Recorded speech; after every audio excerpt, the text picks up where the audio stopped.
Hello students and welcome to our YouTube channel mathematical knowledge. तो कैसे आप सभी, आई होप आप लोग अच्छे होंगे। तो जैसा कि आप जानते हैं हम आपको क्या पढ़ा रहे हैं, तो 4.2 करा रहे हैं, ठीक है ना। 4.1 करा दिए हैं।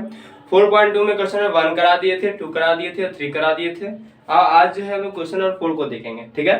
तो क्वेश्चन नंबर 4 में देखिए क्या कहा जा रहा है। क्वेश्चन नंबर 4 में कहा जा रहा है कि दो क्रमागत धनात्मक पूर्णांक ज्ञात कीजिए जिनके वर्गों का योग 365 होगा। अब बात को समझिए, क्रमागत क्या होता है। क्रमागत कहते हैं मतलब कि एक के बाद एक।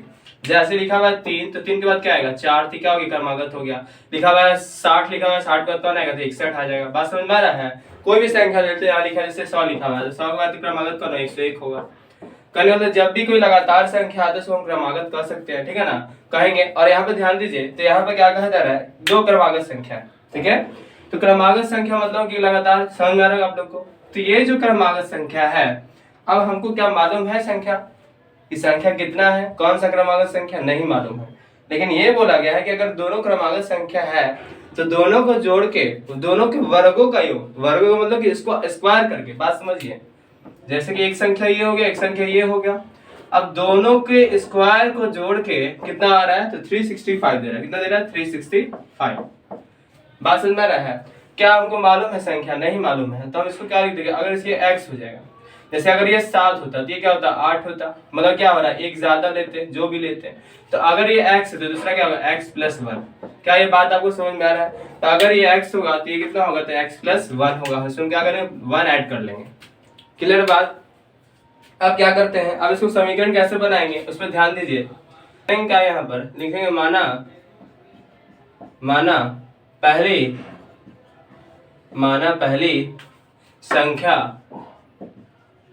संख्या बराबर कितना x। क्या मान लिए हम, पहली संख्या बराबर x। तो अगर पहली संख्या बराबर x होगा तो आप बताइए, इसलिए अगर क्रमागत संख्या है इसलिए दूसरी संख्या, तो जो दूसरी संख्या होगा वो क्या होगा, तो हो जाएगा कितना x + 1। क्यों होगा, क्योंकि कहा जा रहा है क्रमागत संख्या है। तो अगर पहला को x मान लिए, दूसरा क्या होगा x + 1। ये आपको क्लियर हो रहा होगा। अब बात समझना ये है कि यहाँ पर साफ साफ लिखा है धनात्मक संख्या, है ना। आप क्वेश्चन पर लिखा है क्रमागत धनात्मक संख्या। धनात्मक पूर्णांक क्या होता है, जो पॉजिटिव होता है। मतलब मेरा जो भी आंसर होना चाहिए वो पॉजिटिव आना चाहिए, निगेटिव नहीं होना चाहिए। हम निगेटिव को कंसीडर नहीं करेंगे, किसको लेंगे हम पॉजिटिव को लेके चलेंगे। अब ध्यान दीजिए, अब इसके बाद तो ये तो हम कर लिए पहला कि मान ली पहला x और दूसरा कहता है x + 1। अब क्या कहा जा रहा है, अब कहा जा रहा है कि इनके वर्गों का योग। तो हम क्या करेंगे, यहाँ लिख देते हैं प्रश्न से क्या कहा जा रहा है, तो इनके वर्गों का योग मतलब कि पहले इसका वर्ग करेंगे x का स्क्वायर, और फिर क्या करेंगे x + 1 का स्क्वायर, और उसका योग मतलब क्या करेंगे प्लस, ठीक है। इनका और इनके वर्गों का योग कितना दे रहा है 365 दे रहा है, ठीक है। अब ध्यान समझिएगा, ये हो जाएगा x² a + b का होल स्क्वायर फार्मूला पे पुट करेंगे। आप जानते हैं कि a + b का होल स्क्वायर क्या होता है, तो आप सर a² + b² + 2ab, ये आप लोग जानते होंगे, समझते होंगे, है ना। तो यहाँ पे कहा जा रहा है x + 1 का स्क्वायर मतलब x का स्क्वायर, a की जगह पे x, b की जगह पे क्या b का स्क्वायर मतलब 1 का स्क्वायर, अब +2 a की जगह पे क्या आएगा x और b की जगह पे क्या आएगा 1 आएगा। क्या बात आपको समझ में आ रहा है। इस तरह से हम लिख लेंगे 2 × x × 1, 2 × a × b, है ना। a की जगह पे x पुट कर दीजिए, b की जगह पे 1 पुट कर दीजिए। इधर क्या लिखा हुआ है 365 लिखा हुआ है। अब क्या करेंगे, तो ये हो जाएगा x² जुटेगा कितना x² हो जाएगा 2x²। ये आपका 1 का स्क्वायर कितना होता है 1, ये हो जाएगा कितना 2x। क्लियर बात। 2 × x × 1 करें तो 2x आ जाएगा। इधर कितना आ रहा है 365 आ रहा है। अब क्या करेंगे, तो 2x² है, इधर कितना है 2x है, ये +1 है। आप बताइए ये +1 इधर जाएगा तो -1, तो 365 में से अगर हम 1 घटा देंगे तो मेरा हो जाएगा कितना 2x² + 2x बराबर कितना आ जाएगा 364, ये घट जाएगा। अब क्या करेंगे, इस पे ध्यान दीजिएगा, दोनों में क्या हमको 2 कॉमन दिख रहा है। अब ध्यान से देखिए, यहाँ पे 2x², यहाँ क्या है 2x है, तो ऐसा करके आप बोले सर x भी कॉमन दिख रहा है, लेकिन अभी x को हम कॉमन नहीं करेंगे। हमको क्या करना है, सिर्फ 2 कॉमन कर क्या करें, सिर्फ 2 कॉमन करेंगे। अब सिर्फ 2 कॉमन करने का मतलब क्या है कि 2 यहाँ से निकाल लेते तो x², ये क्या हो जाएगा x इक्वल टू कितना 364। आप चाहे तो दोनों तरफ 2 से भागा दे देंगे तो भी आपका सेटिस्फाई कर जाएगा आराम से, मतलब कि हो जाएगा, ठीक है। तो यहाँ पर ध्यान दीजिए, क्या करेंगे हम इसको हटा रहे हैं, ठीक है, समझ में आ रहा है आप लोग, यहाँ फार्मूला लगाए हैं। अब ध्यान दीजिएगा, जैसे हम 2 कॉमन करेंगे तो ये क्या होगा, 2 के पावर में कट जाए कितने बार में, तो आप जानते हैं 2 के 7 में कटेगा 182, ठीक है ना। 18 दूनी 36 होता है और 4 जो लगेगा कितना 2 बार लगेगा। तो इस प्रकार आ जाएगा आपका यहाँ जो समीकरण बन जाएगा एक्स स्क्वायर प्लस एक्स बराबर कितना आ रहा है, तो 182, ठीक है। लेकिन ये 182 क्या है, प्लस इधर ले आते हैं, एक्स स्क्वायर प्लस एक्स और माइनस 182 इक्वल टू कितना 0। इस तरह से इसको लिख लिया हम। आप बताइए कि जब इसको हम करेंगे क्या करेंगे, अब इसको हम करना गुणनखंड करना, क्या करना है गुणनखंड। अब गुणनखंड करके क्या करेंगे, हम एक्स का वैल्यू ज्ञात करेंगे, मतलब मूल निकालेंगे। आप जो निकालेंगे उसके लिए आपको सबसे पहले हमको यही देखना है कि यहाँ पर क्या क्या आ रहा है क्या क्या नहीं आ रहा है। तो आप देख रहे हैं कि हमको गुना करना होता है, यहाँ क्या लिखा है 1, यहाँ लिखा है -182, तो -182 को अगर हम 1 से गुना कर दे कितना है, तो -182 ही आएगा। बात समझ में आ रहा है आप लोग। अगर माइनस में आ रहा है आंसर तो आपको सिंपल से बताया, अगर यहाँ गुना करके माइनस में आ रहा है तो बीच वाला संख्या को आप क्या कर लिए, घटा के लाइए, है ना, सिंपल सा। तो हम क्या करेंगे, कुछ नहीं करना है आपको, बस 182 को क्या कर लीजिए, 182 को उठाएंगे, इसको करेंगे 2 का इसको लगा लीजिए, पहले इसका गुणनखंड निकालते हैं, भाज्य गुणनखंड। 2 के पावर में कितने बार मिलेगा, 9 बार मिलेगा, 1 बार मिलेगा, ठीक है। उसी तरह से अगर 2 से नहीं लगेगा, 3 से नहीं लगेगा, 4 से नहीं लग रहा है, 5 से भी नहीं लगेगा, सीधे लाएंगे। 6 से नहीं लगेगा, तो 2 से नहीं लग रहा है तो 2 का टेबल में आगे नहीं लगेगा। 4 से नहीं लगेगा, 6 से नहीं लगेगा, फिर क्या लगेगा 7 से लगा रहा है कितने बार में, 13 बार में। और 13 बार कितने बार मिलेगा, तो 1 बार में। क्या बात आपको समझ में आ रहा होगा, इतना तो करने आता होगा आप लोग को, आप 10th में पढ़ रहे हैं। तो कहने का मतलब ये है कि 2 के बाद इस तरह से इसको कर लेते हैं हम लोग। ये हो जाएगा 2, 7 और 13 आ गया। मेरे पास आया 3 संख्या, हमको कितना चाहिए 2 संख्या। तो वैसा कोई 2 संख्या जिसको घटाने पे कितना आ जाना चाहिए, 1 आना चाहिए। यहाँ पे कितना चाहिए, 1 आना चाहिए, 1x, तो 1 चाहिए, मतलब घटाने पे संख्या अगर देखा जाए तो 1 चाहिए, और गुना कितना चाहिए हमको 182 चाहिए। तो क्या हम यहाँ से देखिए निकाले, 7 दूनी कितना होता है 14, और एक क्या आपका है 13। तो अगर हम 14 और 13 को घटा दें कितना आ जाएगा 1, और 14 से 13 गुना करेंगे कितना आ जाएगा 182। क्लियर हो रहा है। तो हम क्या करेंगे, अब इसको अप्लाई करेंगे, ठीक है ना। ध्यान से देखिएगा, ये आपको तोड़ने आ रहा होगा आप लोग को, है ना। दिक्कत है देख लीजिए एक बार और समझ में आ जाएगा, ठीक है। तब ध्यान दीजिए, अब इसको क्या करेंगे, कुछ नहीं करना है, बस आपको बताया, बस आगे वाला और पीछे वाला छोड़ दीजिए, बीच वाला को आपको लाना है +x। तो +x तभी आएगा जब बड़ा वाला आपका क्या होगा, पॉजिटिव होगा, और छोटा वाला क्या होगा, नेगेटिव होगा। मतलब कि इस तरह से जब हम लिखेंगे 14x माइनस कितना 13x, इस तरह से हम लिख देंगे। तो आप ध्यान दीजिए, तो आपका हो जाएगा x square plus 14x minus कितना 13x और माइनस कितना 182 इक्वल टू 0। अब ये दोनों में क्या कॉमन है, तो आप बोलिए सर ये दोनों में हमको x कॉमन दिख रहा था, x कॉमन कर लिए तो जाएगा x प्लस 14। ये दोनों में क्या कॉमन है, तो आपको दिखेगा -13 कॉमन है, तो हो जाएगा x प्लस 14। इस तरह से इक्वल टू कितना हो गया 0, निकालेंगे। आप बताइए ये क्या हो जाएगा, तो x प्लस 14 एक ब्रैकेट में आ जाएगा, और x माइनस 13 एक ब्रैकेट में आ जाएगा, इक्वल टू कितना हो जाएगा 0, ठीक है। आप देखिए क्या करेंगे, ये दोनों को इस तरह से लिखेंगे हम, x प्लस 14 इक्वल टू कितना 0, और x माइनस 13 इक्वल टू कितना 0। तो x बराबर कितना आ जाएगा 14, प्लस इधर आएगा तो क्या हो जाएगा माइनस में, और यहाँ से ये माइनस में जाएगा तो प्लस में। अब आइए क्वेश्चन के स्टार्टिंग में क्या बोला गया था, स्टार्टिंग में साफ साफ बोला गया था आपको कि हमको धनात्मक पूर्णांक लेना। कैसा होना चाहिए, धनात्मक। आप बताइए -14 लेना चाहिए हमको कि 13 लेना चाहिए, ठीक है। तो क्या लीजिएगा, तो आप बोलिएगा सर कि -14 तो ऋणात्मक पूर्णांक हो गया, और 13 जो क्या हो गया धनात्मक पूर्णांक हो गया, इसलिए हम -14 को नहीं लेंगे। हम किसको उठाएंगे, तो हम x का वैल्यू किसको मानेंगे, तो 13 को मानेंगे। बात समझ में आ रहा ना, हमको पॉजिटिव लेना है, निगेटिव नहीं लेना है, क्वेश्चन में साफ साफ कहा गया है। अब हम कुछ नहीं करना है, हम क्या करेंगे, लिख देंगे क्या है, तो पहली संख्या हम क्या मान लेंगे, इसलिए पहली संख्या बराबर कितना हो जाएगा, x बराबर कितना हो जाएगा, तो 13, ठीक है। और दूसरी संख्या, तो दूसरी संख्या बराबर हो जाएगा आपका,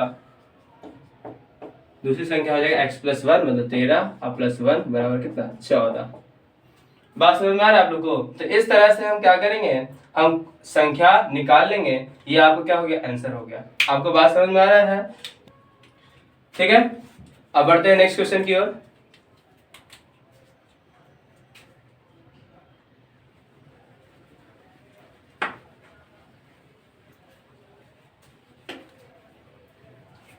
देखिए ध्यान समझिएगा, नेक्स्ट क्या कहा जा रहा है, नेक्स्ट है 5 नंबर, ठीक है ना।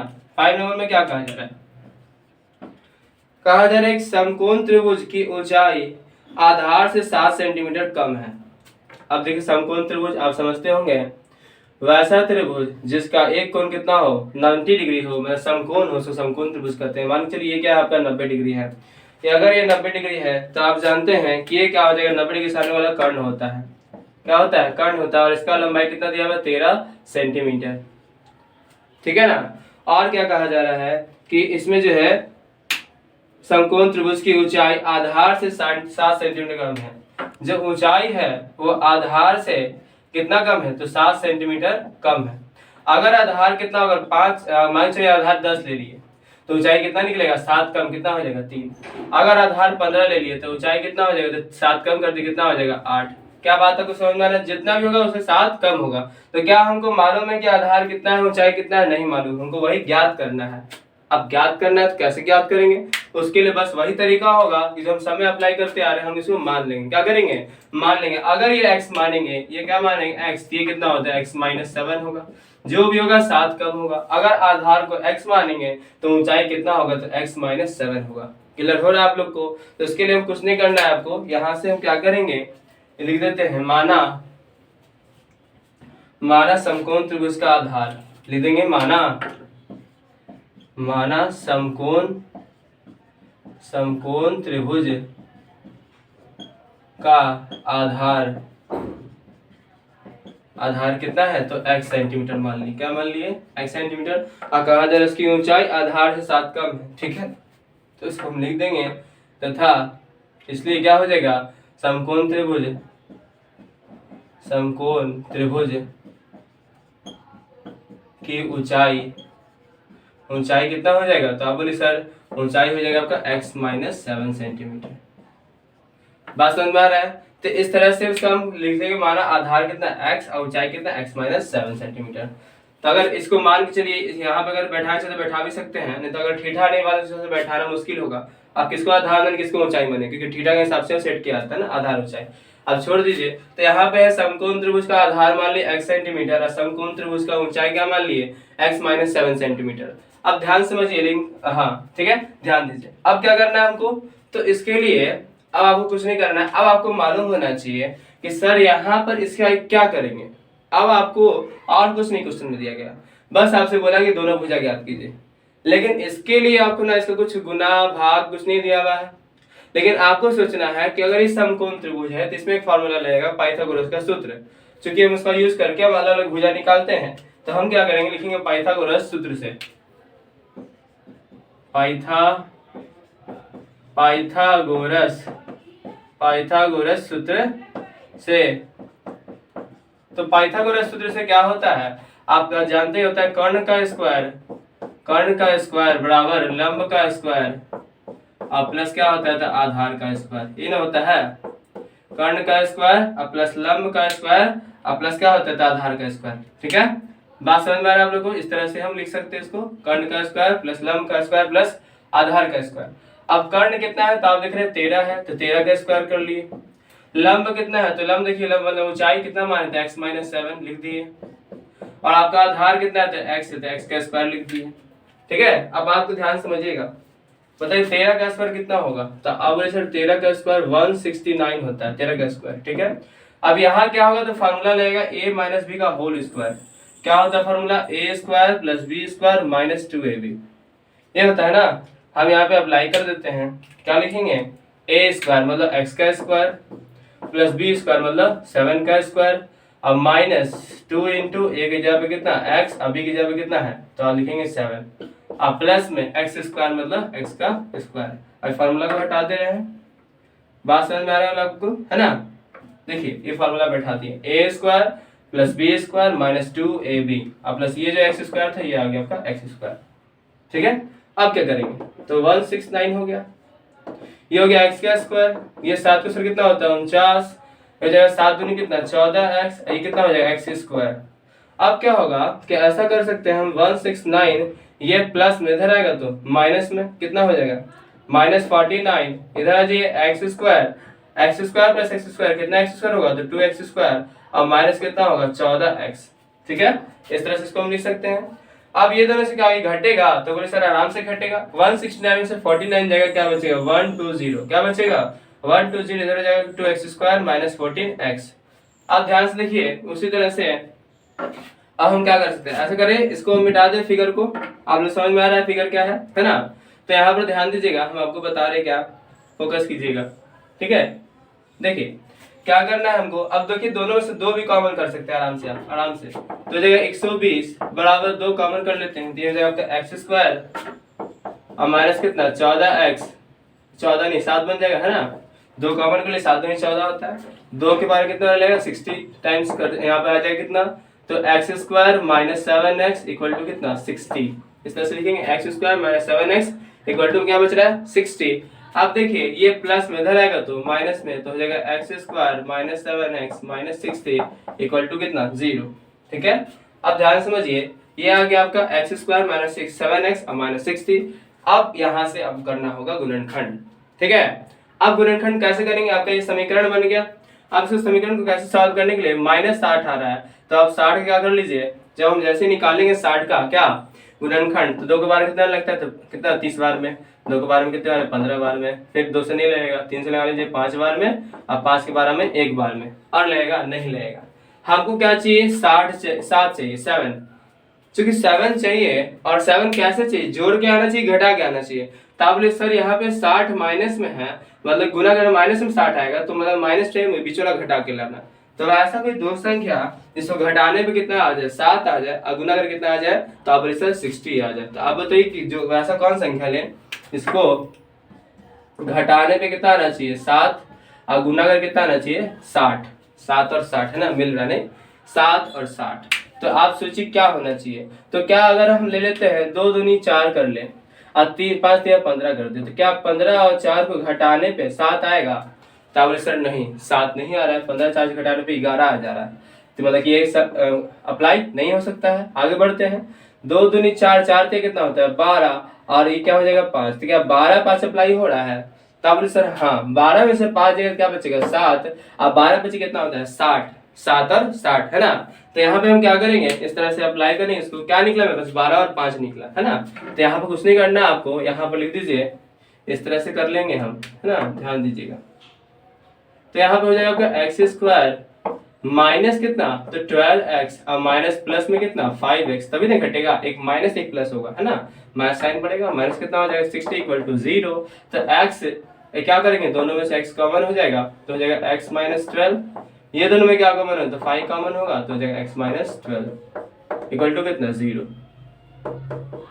बात समझ में आ रहा है आप लोग को, इतना कर लिए। अब क्या करेंगे, हो जाएगा आपका x प्लस 5, ये क्या हो जाएगा x माइनस 12 इक्वल टू कितना 0, ठीक है, ध्यान दीजिएगा। तो हो जाएगा आपका इस प्रकार x प्लस 5 इक्वल टू कितना 0, और x माइनस 12 इक्वल टू कितना 0, तो x इक्वल टू कितना आ जाएगा 12, x इक्वल टू कितना आ जाएगा -5, ठीक है। एक आपका x का वैल्यू आया -5, एक x का वैल्यू कितना आया 12। अब बताइए x किसका वैल्यू था, x किसको माने थे, तो आप बोले सर x माने थे समकोण त्रिभुज के आधार को, किसको माने थे समकोण त्रिभुज के आधार को। अब बताइए अपना कॉमन सेंस लगा के, सिंपल सा आपको आपसे पूछ रहे क्वेश्चन, आप बताइए क्या ये संभव है किसी भी त्रिभुज, समकोण त्रिभुज नहीं कोई भी त्रिभुज हो, क्या उसका आधार अगर मान लेते हैं, मान चलिए कोई त्रिभुज इसका आधार, तो क्या आधार -5 होगा कभी, तो आप बोले सर कभी भी आधार माइनस में कैसे हो सकता है ना। कोई भी अगर दूरी डिस्टेंस होता है तो पॉजिटिव होता है, नेगेटिव कैसे हो सकता है, तो मतलब -5 कभी भी आपका आधार नहीं होगा। इसलिए लिख दीजिए, क्या लिख देंगे आपका, इसलिए आधार कितना हो जाएगा आपका, तो आधार हो जाएगा बराबर कितना 12 सेंटीमीटर, है ना। और जो ऊंचाई हो जाएगा, ऊंचाई कितना हो जाएगा, तो ऊंचाई आपका हो जाएगा 12 माइनस 7 कम है ना, तो 12 माइनस 7 बराबर कितना हो जाएगा 5 सेंटीमीटर। क्लियर हो रहा है। इस प्रकार मतलब आपका जो भुजा निकलेगा, छोटा सा देखिए त्रिभुज बना दे रहे हैं फिर से। अगर इसका हम भुजा निकालेंगे तो एक हो गया आपका 13, अब मान चलिए इसको थोड़ा देर के लिए आधार इसको मान लेते हैं, तो एक आपका आधार कितना हो जाएगा 12, एक कितना हो जाएगा 5, तो 5 12 और 13 ये आपका क्या होता है त्रिभुज का भुजा बनेगा, ठीक है। तो आपसे पूछा गया अन्य दो भुजा ज्ञात कीजिए, तो एक होगा 12 एक होगा 5, ठीक है। तो अगर आपको क्लास समझ में आ रहा है तो इसे लाइक करें, और जो भी बच्चा अभी तक मेरे से नहीं जुड़े हैं और जो बच्चा अभी देख रहे हैं सब्सक्राइब नहीं किए हैं, जल्दी से सब्सक्राइब बटन को क्लिक कीजिए और साथ साथ लाइक पे भी क्लिक कीजिए और शेयर करें। धन्यवाद।